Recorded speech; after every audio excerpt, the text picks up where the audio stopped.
Greetings all of you who are familiar and those who are not. Now, where we left off in our story, we find the Sweet Velvet being possessed by a creature of Team RWBY's past. Everyone now is back downstairs with RWBY, finishing her explanation about what they are up against. And that's what happened in the Ever After.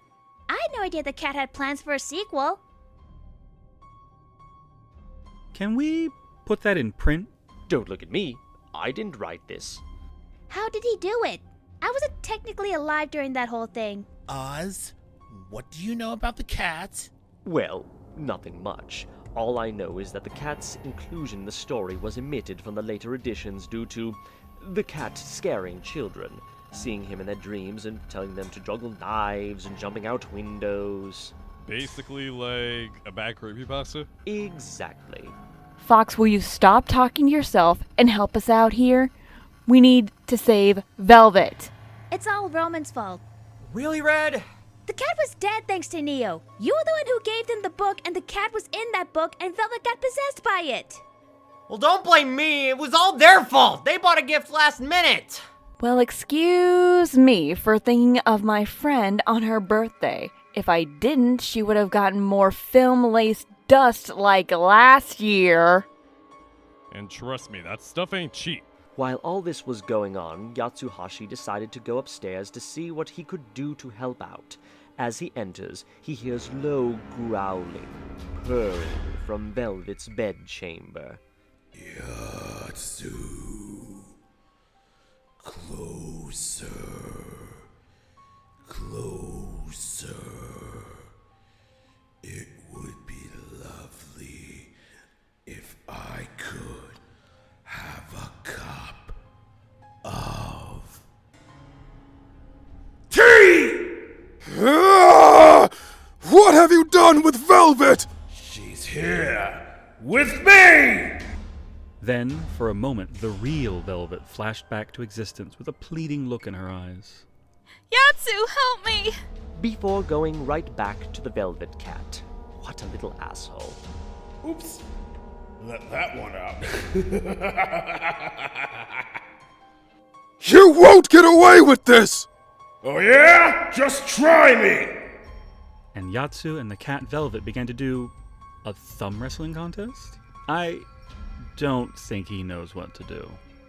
After all, thumbs aren't swords. 1, 2, 3. Gotcha! He immediately loses. And from the looks of it, it's sending Yatsuhashi through the floor? Off! I fell through the floor. This is bad, really bad. That cat is gonna destroy everything! Next time, Neo, make sure you burn the corpse next time. Oh yeah, that'll help out. Maybe you should be blaming the Velveteen Rabbit's friends. Watch it. Whatever, I'm not the one who bought the book. You had it in your store. Sure, blame everyone but yourselves. Okay, you know what? RWBY then just puts her fingers in her mouth and just whistles to get everyone's attention. I'm really sorry about that, Oscar. RWBY, that was right in my ear. Guys, please. We can't beat each other up over what did or didn't happen. What's that gonna prove? We have to find a way to save Velvet and destroy that cat once and for all. Here and now. The question is how? We can't just tell him to leave. All the exorcists are out dealing with a bunch of chill-type grip. Then I guess we are on the outs with them. Well, there is something called a library. Everyone looked at the two like they had said something weird.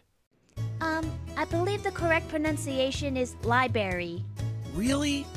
You guys have never been in a library before? Oh, don't worry, I have. I was just messing with you. Why didn't the Evermore eat her instead? I tried going in there once. There were 0 fashion magazines. I'm still going to therapy. Well, that's where audiobooks usually are. What's in the library, guys? Well, Shade Academy has the oldest known archive in any of the 4 kingdoms. There's bound to be something in there that we can use to find info on how to do a homebrew exorcism. I guess so. We need to do it fast, though. No telling how much more time Velvet has. So they head off to the library, In order to save sweet little Velvet, they'll need some info and ammo. Once they reach the library, they find it manned by a lone woman just taking stock of her haul. Hi there. We're having problems with a demonic grim possessing a friend of ours, and we're looking for something to help get rid of it.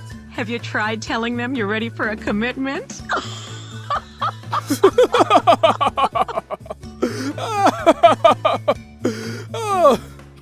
Like a relationship? Exactly. That'll send them running, huh?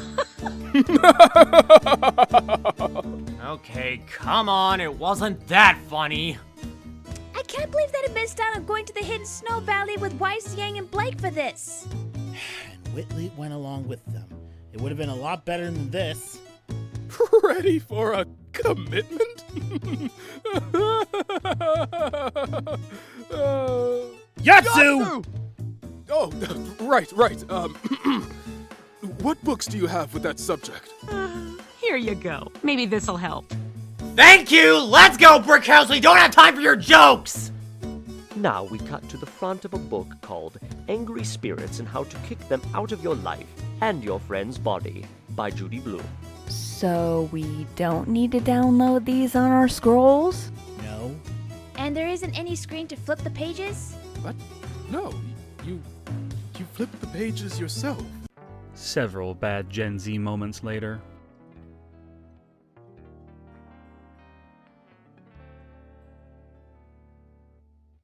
Okay, it says here we need to make a paste of plain yogurt and hawthorn berries. That's simple enough. We can get it from the cafeterias. Oh, wait. This is how to corner a demon spirit after possession. What does it say about getting rid of a demon inside someone's body? Well, it says here that in order to exorcise the demon from the person, we need to wave around sage and rosemary and say the following words. Hullabaloo and howdy do, musty prawns and Timbuktu, Yeltsy bye and hippity hoo, kick 'em in the dishpan, hoo hoo hoo. Kick him in the dishpan? Hoo. Yeah, there is no way it would say that. Well, that's what it says. Wow, I never thought it would be that easy.